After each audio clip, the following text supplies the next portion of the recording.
आचार्य जी, आज हम हस्तरेखा विज्ञान की बात कर रहे हैं, तो सबसे पहले आपसे ये जानना चाहेंगे कि हाथ की उंगलियों में अगर गैप होता है तो उसका मतलब क्या होता है? जी, ये बड़ा ही रोचक विषय है और हमारे प्रत्येक दर्शक स्वयं देख सकते हैं, इसमें किसी की मदद की आवश्यकता बिल्कुल नहीं है। आप अपना हाथ खोलें और देखें, ये हाथ की उंगली है, ये तर्जनी कहलाती है, ये मध्यमा, ये अनामिका और ये कनिष्ठिका।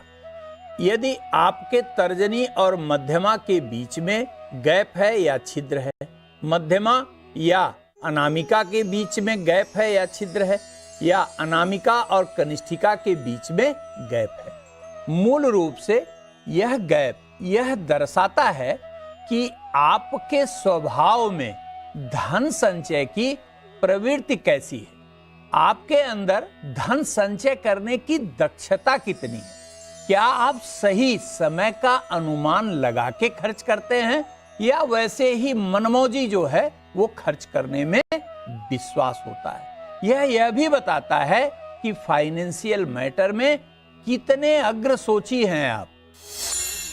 आचार्य जी, आपने तर्जनी और मध्यमा उंगली के बीच के गैप होने का ज्योतिषीय मतलब तो बताया, लेकिन आपसे ये भी जानना चाहेंगे कि जिन लोगों की मध्यमा और अनामिका उंगली के बीच में गैप होता है उसका अर्थ क्या होता है?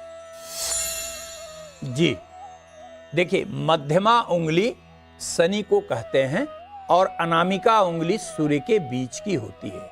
यह अवस्था के अनुसार यह दर्शाती है कि आपकी जो मध्यम आयु होगी, अर्थात जितना भी लाइफ स्पान है आपका, उसके बीच में आपके समस्त कमाया धन समाप्त हो सकता है। ऐसी कोई जरूरत पड़ सकती है आपके कार्य में कि अचानक जो भी कमाए हो वो सारा धन आपका न चाहते हुए भी खर्च हो जाए, चाहे वह किसी के आरोग्यता के लिए खर्च हो, किसी की शिक्षा के लिए खर्च हो, भवन बनवाने के लिए खर्च हो या विवाह में खर्च हो। एन केन प्रकारेण आपके मध्य आयु में आपके द्वारा पहले कमाए हुए धन का व्यय लगभग सुनिश्चित करता है। आचार्य जी, अब आपसे ये भी जानना चाहेंगे कि अनामिका और कनिष्ठा उंगली में गैप का मतलब क्या होता है, ये भी समझा दीजिए।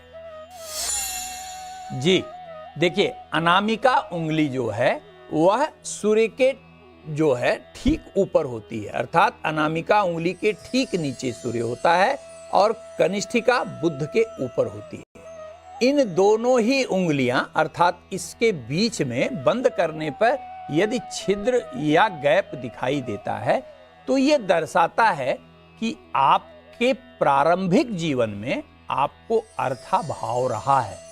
बड़ी कठिनाई से आपने अपने आप को तैयार किया है, कठिन परिश्रम से आपने अपने कार्य को पाया है, अपनी ऊंचाई पाई है, या किसी भी प्रकार चाहे नौकरी हो, व्यवसाय हो, आपने सफलता पाई है। लेकिन आप सफल होते हुए भी धन संचय करने में प्रारंभिक दिनों में असफल है।